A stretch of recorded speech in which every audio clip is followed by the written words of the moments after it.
The fighting moved through the hallways of the Defiant. Alien soldiers came through holes in the ship's walls. Jake and his crew moved to a smaller control room deep inside the ship. This room was safer than the main bridge. His security teams were fighting the aliens in different parts of the ship. "Captain, I am hearing strange alien radio messages," Danny Wright said. He was working on a small computer. "They are talking to each other about searching for something special." "Can you understand what they are saying?" Jake asked. He looked at a screen that showed where the fighting was happening. The aliens were not rushing to take control of important areas. Instead, they were searching each deck very carefully. "The computer is having trouble with their military words," Danny said.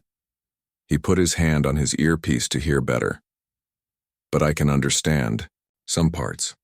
They keep talking about the beast and the creature that makes human soldiers feel calm." Roy Blake looked confused. "That is very strange. What could they mean by that?" The answer came from someone they did not expect. Lieutenant Amy Foster was a young officer who worked with the ship's engines. She had come to the small bridge after her work area was attacked. She was holding a small box with air holes in her arms. "Sorry to interrupt, sir," she said quietly. "I heard what they said about something that makes soldiers feel calm. Do you think they mean Buddy?" Jake looked at her with surprise. "Buddy?" Amy held up the small box. Through the front mesh, they could see a golden retriever puppy. The puppy was only 6 months old. His tail was wagging fast even though there was fighting and noise everywhere. "He is my emotional support animal," Amy explained quickly. "The commander said I could have him after the bad things that happened at Proxima. That made me very nervous and scared. I bring him to work with me." The word spread around the crew. Many of our Marines like to pet him before they go on dangerous missions. It helps them feel better and less scared. Everyone in the room became quiet. They could still hear the fighting in other parts of the ship. Jake looked at the small puppy, then at Danny. "Danny, play those alien messages again." As they listened to the translated pieces, things started to make sense. The Zephyrians had been listening to human military radio messages for many months. They heard casual talk about the beast and the creature that brings peace to warriors before battle. But they could not see what humans were actually talking about. So they imagined something completely different and much scarier. "They think Buddy is some kind of weapon," Lisa Kane said with amazement. "They think we use him to make our soldiers ready for war in their minds." "Well, that is sort of true," Roy Blake said in a dry voice. "Just not the way they think it is." Jake was about to say something when the doors to their small bridge exploded open. 3 alien soldiers ran in with their weapons pointed at the humans. The aliens were tall and thin. They had the same blue-gray skin as their commander. But they moved very fast and looked nervous all the time, like animals that are always watching for something that might hunt them. "Give up, humans," the lead alien soldier shouted. "Tell us where you are hiding the beast." Amy Foster was scared by the sudden attack. She dropped the small carrier box. It hit the floor, and the door opened. Buddy rolled out, shook his fur, and immediately started wagging his tail at these new visitors. What happened next was immediate and shocking. All 3 alien soldiers made high, loud screaming sounds. They stumbled backward.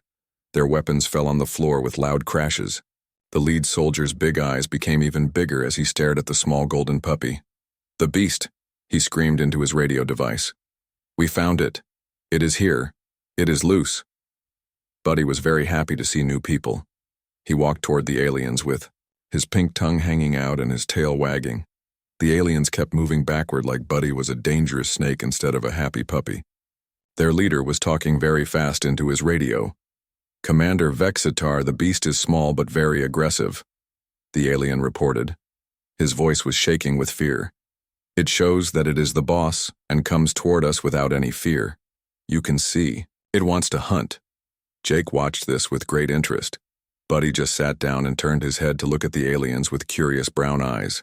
His tail kept wagging and made soft tapping sounds on the metal floor. "Aggressive?" Amy whispered to Jake. "He is just sitting there being cute. Look at how they are acting," Roy Blake said quietly. "They are not just afraid, they are terrified." Jake started to understand something important as he watched the aliens. They moved like animals that get hunted by other animals. They were quick and nervous and always looking around for danger. Their big eyes were placed to see in many directions at once. Their thin bodies looked like they were built for running away, not for fighting. "Danny, can you connect to their radio network?" Jake asked quietly. "I am already doing it, sir," Danny replied. "I can hear messages from all over our ship." What they heard told them more about what was happening. The alien soldiers had stopped, fighting in all parts of the ship as news spread that they had found the beast. Alien commanders were asking for constant updates. Their voices were full of fear that seemed to come from deep inside them, like something they were born with. "The creature shows no fear even though we have more soldiers," one alien reported. "It looks directly at us. This is clearly a threat display." "Yes, I agree," came another alien voice. "The beast's face shows it has strong bite ability. Those teeth you can see are clearly made for tearing flesh." Jake looked at Buddy. The puppy had started panting because he was excited. His pink tongue was hanging out of his mouth. Any human would know this meant the dog was happy. They think his panting means he wants to fight, Jake realized. And they think his teeth are weapons. Things got worse when Buddy decided he wanted attention. The puppy stood up and stretched the way all dogs do after sitting. Then he started walking toward the alien leader with his tail wagging. The alien's reaction was immediate and extreme. He screamed and pressed himself against the far wall. He forgot all about his weapon on the floor. "It is hunting me," the alien shouted into his radio. "The beast is showing hunting behavior. It is getting ready to attack." "Soldier, stay where you are," came Commander Vextar's voice through the radio. "Watch what it does and tell us everything. The Empire must understand this weapon." Buddy reached the alien and sat down right in front of him. He looked up with the hopeful expression that puppies everywhere use when they want to be petted. The alien stared down at him in complete terror. "It is studying me," the alien whispered, "looking for weak spots, planning how to attack." Amy Foster could not take it anymore. "Oh, for crying out loud," she said, stepping forward. "He just wants you to pet him." She reached down and scratched behind Buddy's ears. The puppy's eyes closed and he made a small, happy sound. The aliens moved even further away. "The beast responds to the human's touch," the alien reported. "It is clearly bonded to its master. This confirms what we learned about human-beast cooperation." Jake suddenly understood the full scope of what was happening. On Earth, humans had learned to live with predators and eventually made them into pets. The relationship between humans and dogs was so normal that humans took it for granted. But for species that had evolved from animals that got hunted, the idea of choosing to live with predators, even small ones, would be impossible to understand and very frightening. Captain Jake Morrison sat in his chair as the human ship Defiant shook hard. Bright red lights flashed everywhere. The smell of burning metal filled the air. "Big hole in Deck 7, said Officer Lisa Kane from her station. Her voice was calm but worried. "Our repair teams are going there now." Jake looked at the big screen in front of him. 12 alien ships surrounded them. The ships looked black and shiny like mirrors. They belonged to something called the Zephyrian Empire. These aliens had found the new human colony planet. They did not want to talk. They wanted to fight. "Captain, the enemy leader wants to talk to us," said Danny Wright. He was young and looked scared. His job was to handle all the talking between ships. "Let me hear him," Jake said. He sat up straight in his chair. The screen changed. Now they could see an alien face instead of the stars. The alien had blue-gray skin. His eyes were very big and dark. They took up almost half his face. When he talked, his voice sounded like music. But the computer changed his words into English so the humans could understand. "I am Commander Vextar," the alien said. His head moved to one side like a curious bird. "I lead the Zephyrian Third Fleet. You humans fight well, but you cannot win. We have studied your kind. We know what you can do." Jake looked at his friend Roy Blake. Roy was his second in command. Roy was an old soldier who had seen many battles. He never got scared, even when things looked bad. "This is Captain Morrison," Jake said to the alien. "I command the human ship Defiant. What do you want with our colony?" "Your colony is in our space now," Vextar said back. But we can be fair. Give up now. We will move your people to another place safely. If you keep fighting. The alien's big eyes got even bigger. Then we will make you bring out the beast. Everyone on the bridge became very quiet. Only the sounds of the broken ship could be heard. Jake felt his crew looking at him with confused faces. The beast? He asked slowly. He did not know what the alien meant. Vexitar's face changed.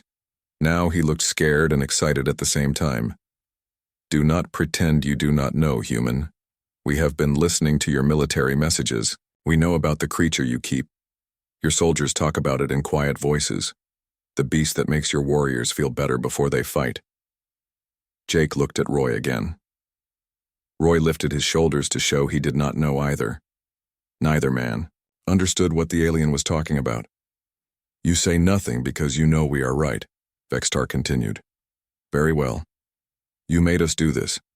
Get ready for our soldiers to board your ship. When we take control, we will find this beast. We will learn how to beat it. The Empire will not let humans threaten us with bioweapons. The alien's face disappeared from the screen. Now the bridge crew all looked at each other. They were very confused. Bioweapons? Lisa Kane asked. She raised one eyebrow. What bioweapons are they talking about? I have no idea, Jake said honestly. Roy, do we have any secret weapons I do not know about? Roy shook his head. Nothing like what he described, sir.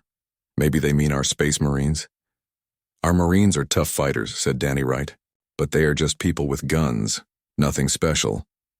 Before Jake could answer, the ship shook very hard again. The lights went on and off. Loud alarms started ringing. They are cutting through our hull, Lisa reported. She looked at her computer screen with worry. 5 different places. Their soldiers will be inside our ship very soon. Jake stood up from his chair. All security teams get ready to fight, he said into his communicator. Protect the important areas of the ship. Do not let them reach the engine room or the bridge. Sir, said Roy quietly. What if they really think we have some kind of monster on board? What happens when they find out we do not? Jake thought about this. It was a good question. Maybe that gives us an advantage, he said. If they are scared of something that does not exist, we can use that fear. The ship shook again. This time, they could hear the sound of metal being torn apart. The alien soldiers were coming inside. Danny, can you listen to their radio messages? Jake asked. I can try, sir, Danny said. His fingers moved fast on his control panel. The computer is working on translating their military language now. More alarms started ringing. The red lights flashed faster.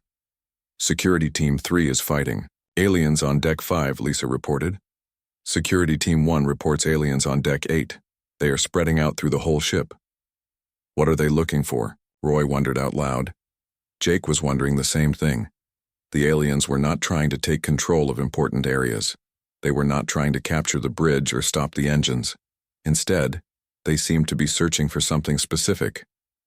Got some of their messages, Danny said suddenly. Listen to this. He played the sounds through the bridge speakers. The computer tried to change the alien words into English. Search level by level, said one alien voice. Find the creature den. Look for the beast that calms human fighters. Check. All storage areas, said another voice. The beast might be sleeping. Be very careful. Do not wake it unless you have to. Jake and his crew looked at each other with surprise. The aliens really believed humans had some kind of dangerous animal on their ship. But what could they be talking about? Sir, said a new voice on the radio. It was one of the human security guards. The aliens are acting very strange. They keep asking our prisoners about the beast. They seem really scared of something, but we do not know what they mean. Jake was starting to get an idea. Maybe the aliens had heard something wrong. Maybe they misunderstood some human message. But what could make them think humans had a dangerous creature? Keep fighting, Jake told his security teams, but try to capture some aliens alive. We need to ask them questions. The battle continued through the ship. But now Jake was more curious than scared. What did these aliens think humans were hiding? Soon they would find out. And when they did, Jake had a feeling the answer would surprise everyone. The alien soldiers kept moving away from Buddy like he was a deadly weapon, instead of a 6-month-old golden retriever. The leader, who said his name was Sub-Commander Krixtal, was talking very fast into his radio device. His voice was full of panic and fear. "Commander Vextar, the beast is small but extremely dangerous," Krixtal reported. His voice was shaking. "It shows dominance and approaches without any fear. Its hunting instincts are clearly active." Jake watched with great interest as Buddy sat down and tilted his head. The puppy was studying the aliens with curious brown eyes. His tail kept wagging and made soft sounds against the metal floor. "Dangerous?" Amy Foster whispered to Jake. "He is literally just sitting there being adorable." "Look at how they move," Roy Blake said quietly. "They are not just afraid. They are absolutely terrified." Jake began to understand something important as he studied the aliens' behavior. The Zephyrians moved like animals that spend their lives running from predators. They were quick and nervous and always looking around for danger. Their large eyes were positioned to see threats coming from all directions. Their thin bodies looked built for speed, not for fighting. "Danny, can you listen to more of their communications?" Jake asked quietly. "Already working on it, sir," the communications officer replied. "I can hear reports from all over the ship."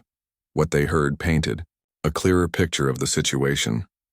The alien boarding parties had stopped fighting throughout the entire vessel. News that they had found the beast was spreading to every alien soldier. Their commanders were demanding constant updates. Their voices were filled with a fear that seemed primal and deep, like something coded into their very genes. "The creature shows no fear despite being outnumbered," one alien reported. "It maintains direct eye contact. This is clearly a threat display." "Confirmed," came another voice. "The beast's facial structure shows enhanced bite capacity. Those exposed fangs are clearly designed for killing." Jake looked at Buddy again. The puppy had started panting because he was excited about meeting new people. His pink tongue was hanging out of his mouth in what any human would recognize as a happy, friendly expression. They think his panting means aggression, Jake realized, and they see his teeth as deadly weapons. The situation got much worse when Buddy decided he wanted some attention. The puppy stood up and stretched in the way all dogs do after sitting for a while.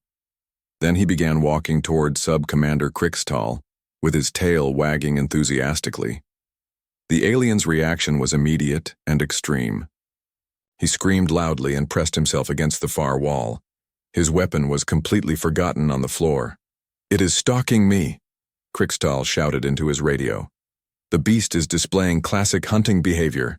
It is preparing for an attack." "Sub-Commander, maintain your position," came Vextar's voice through the communication device. "Document its behavior patterns. The Empire must understand how this weapon works." Buddy reached the alien and sat down directly in front of him. He looked up with the expression of innocent hope that puppies everywhere use when they want to be petted. The alien stared down at him in complete terror. "It is studying me," Krixtal whispered into his radio.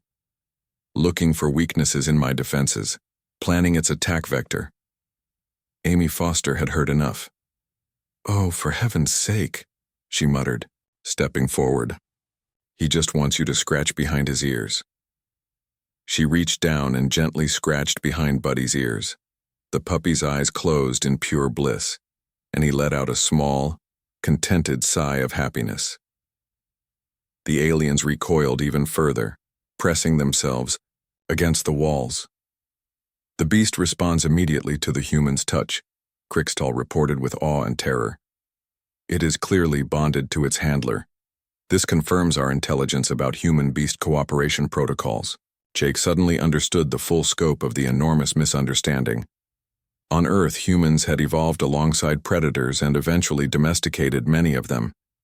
The relationship between humans and dogs was so natural and normal that they never thought about how strange it might seem to other species. But for alien species that had evolved from prey animals, the idea of voluntarily living with predators, even small cute ones, would be completely incomprehensible and absolutely terrifying. To make matters worse, Buddy chose that exact moment to do something that made the situation even more dramatic. He yawned widely, showing off his small but sharp puppy teeth. Sub-Commander Krixtal's terrified gasp was so loud it could be heard throughout the entire bridge. "Did you see that?" Krixtal whispered into his communicator. "The beast just displayed its primary weapons. Those teeth, they are designed for tearing flesh from bone." Jake had to work very hard not to laugh. Buddy had simply yawned because he was getting sleepy. But to aliens who saw predators as the ultimate terror, even the most innocent puppy behavior looked like a threat display. "Commander Vextar," Jake said, stepping forward and speaking clearly so the alien's radio would pick up his voice. "I believe we need to discuss new terms for this conflict." "Terms?" came the reply from the alien commander. His voice was filled with both fear and curiosity. "Your forces have discovered our companion," Jake said carefully, choosing his words with great care. "As you can see, he is very well trained and completely under our control. But if your warriors continue to threaten my crew..." Jake let the threat hang in the air without finishing it. At that exact moment, Buddy decided to yawn again, showing his teeth once more. Krixtal's terrified gasp echoed through the bridge again. "The beast is responding to the human's emotional state," the alien reported in panic. "It senses the human's anger and is preparing for combat mode." Amy Foster looked at Jake with amazement. "They really think he is some kind of super weapon," she whispered. "And we are going to let them keep thinking that." Jake whispered back, "Over." The radio. They could hear excited chatter from alien commanders throughout the ship and the fleet. Word was spreading that the humans had revealed their terrible secret weapon. Reports were already being sent back to the Zephyrian Empire about humanity's biowarfare capabilities. "Commander Vextar," Jake continued, "I suggest we move to immediate ceasefire negotiations. You have seen what we are capable of. I would hate for the situation to escalate further." There was a long pause on the radio. When Vexatar finally spoke again, his voice was much different than before. The arrogance was gone, replaced by respect and more than a little fear. "Captain Morrison, the Zephyrian Empire agrees to an immediate ceasefire. We had not fully understood the nature of human warfare capabilities." Jake nodded gravely, though the alien commander could not see him. "Wisdom, Commander, Buddy here is actually one of our smaller and more manageable specimens." This was technically true.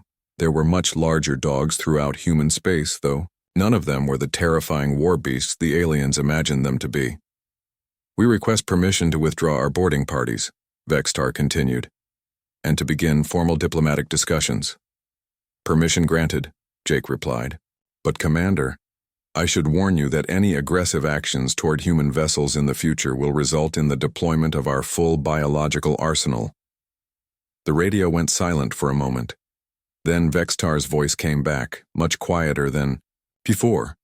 "Understood, Captain Morrison. The Empire will remember this lesson." As the alien soldiers began their hasty withdrawal from the Defiant, Jake looked down at Buddy. The puppy had found a comfortable spot on the floor and was now lying on his back, clearly hoping someone would rub his belly. The most feared weapon in the galaxy just wanted belly rubs and maybe a treat. Jake smiled. Sometimes the universe had a sense of humor after all. Commander Vextar appeared on the main bridge of the Defiant using alien teleporter technology. 2 guards came with him. They kept their weapons ready but pointed them away from the humans. The alien commander's large eyes immediately started, looking around the room. He was clearly searching for dangers. "Where is it?" Vextar asked right away. "Where is the beast?" Captain Jake Morrison nodded to Amy Foster. She stepped forward with Buddy held safely in her arms. The puppy had been sleeping but woke up as soon as he sensed new people nearby. His tail began wagging immediately because he loved meeting new friends. The reaction from the alien visitors was fast and dramatic. Both guards stumbled backward. Their weapons made loud noises as they dropped them while fighting between their training and their natural fear. Vextar himself froze completely. His breathing became fast and shallow. "Incredible," the alien commander whispered. "It is smaller than our intelligence report suggested, but the predatory presence is unmistakable." Jake looked quickly at Roy.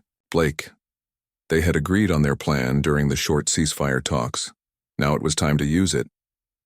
Buddy is one of our more manageable companions, Jake said carefully. He is still young, barely finished with his training. Training? Vextar's voice cracked a little. All human vessels carry similar creatures, Jake continued. The lie came easily now. They serve multiple purposes: morale support, security, psychological warfare. Surely your intelligence briefings mentioned the others.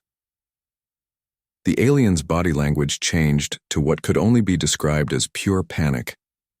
Vextar's skin turned a grayish color. Others? He managed to ask.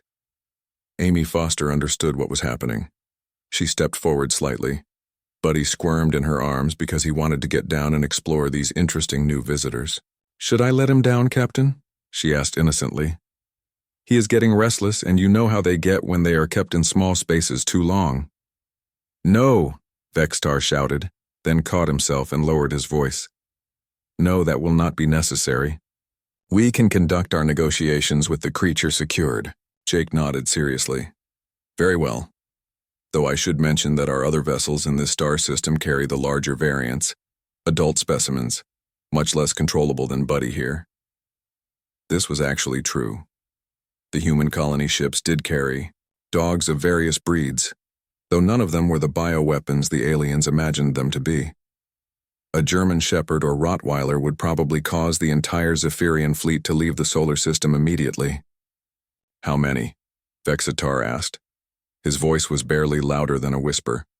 "How many ships? Or how many beasts?" Jake asked, letting the question hang ominously in the air. "Both," Vexitar replied, then seemed to regret asking. Jake pretended to think about the question carefully. "That is classified military information, Commander. But I will say this: every human world, every human ship carries them. They are as much a part of our society as breathing air." This was absolutely true, though not in the way the aliens understood it. Buddy chose that perfect moment to let out a small yip because he wanted attention. The sound sent both alien guards rushing toward the door. Vextar himself pressed back against the wall. "It is communicating," one of the guards reported breathlessly into his radio. "Possibly calling for backup." "There are no others on this ship," Jake said quickly. He did not want the situation to get out of control. "Buddy is sufficient for a vessel this size." Vextar's relief was obvious, though he continued to watch the puppy with the intensity of someone watching a live bomb. "Captain Morrison," the alien commander said formally, "the Zephyrian Empire would like to propose a revision to our territorial claims in this sector." "Oh?" Jake asked, though he could barely hide his satisfaction. "We have decided that this region of space is not suitable for Zephyrian colonization efforts," Vextar continued. "The environmental factors would be problematic for our people." Jake nodded solemnly. "A wise decision, Commander.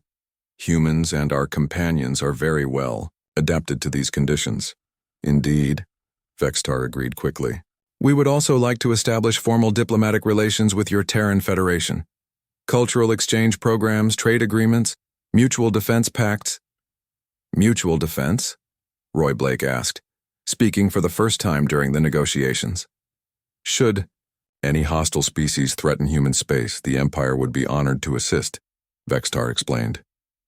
"We believe that species capable of forming such partnerships would make formidable allies." Amy Foster scratched behind Buddy's ears. The puppy's contented sigh caused another visible shudder to run through the alien delegation. "I think we can work something out," Jake said diplomatically. "Though I should warn you that our diplomatic vessels also carry ceremonial honor guards of our companion species, for formal occasions." "Of course they do," Vextar muttered. He looked like he was beginning to question every life choice that had led him to this moment. The negotiations finished quickly after that. The Zephyrian fleet moved away to what they called a respectful distance, while diplomatic channels were established. Within hours, news of humanity's biological warfare capabilities had spread throughout the known galaxy. 3 other alien species had requested immediate peace talks. Later, Jake sat in his private office writing his after-action report.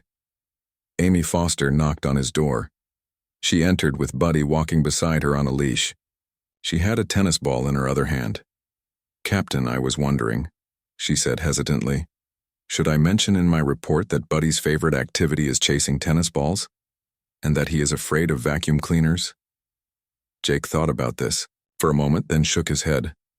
"I think we will keep that information classified for now, Lieutenant, for diplomatic reasons." Amy nodded seriously, then could not help but smile. "Yes, sir. Though I have to ask, what happens when they find out the truth?" Jake looked down at Buddy. The puppy had found a comfortable spot on the carpet and was now lying on his back, hoping for belly rubs. His tongue was hanging out and his tail was wagging so hard his entire body wiggled. "Lieutenant," Jake said thoughtfully, "I do not think they will ever figure it out. In their minds, we are a species of apex predators who have somehow tamed other apex predators to serve as our companions and weapons. The idea that we do it because we think they are cute and they make us happy, that is probably more alien to them than faster-than-light travel." As if to prove his point, Buddy rolled over and began chasing his own tail. This display of playful innocence would likely be interpreted by Zephyrian analysts as some form of advanced combat training. Amy laughed and knelt down to give the puppy the belly rubs he was clearly requesting. "Well, in that case, I guess Buddy just became the most feared weapon in the galaxy." Jake finished his report. He made a note that humanity's newest diplomatic strategy appeared to be working perfectly. He also wrote down a recommendation that all future first contact missions should include a canine crew member. After all, if the galaxy was going to be afraid of something, it might as well be something that would lick their faces and fetch their slippers given half a chance. Outside the window, the stars continued their ancient dance, unaware that the balance of galactic power had just shifted because of one small golden retriever who just wanted to make friends with everyone he met. The rare age of human dominance had begun not with superior weapons or advanced technology, but with belly rubs and tennis balls. And somewhere in the Zephyrian fleet, intelligence analysts were writing reports about humanity's terrifying bioweapon capabilities. They never suspected that the most dangerous thing about Buddy was the possibility that he might accidentally knock someone over while trying to lick their face. The universe, it turned out, had a sense of humor after all.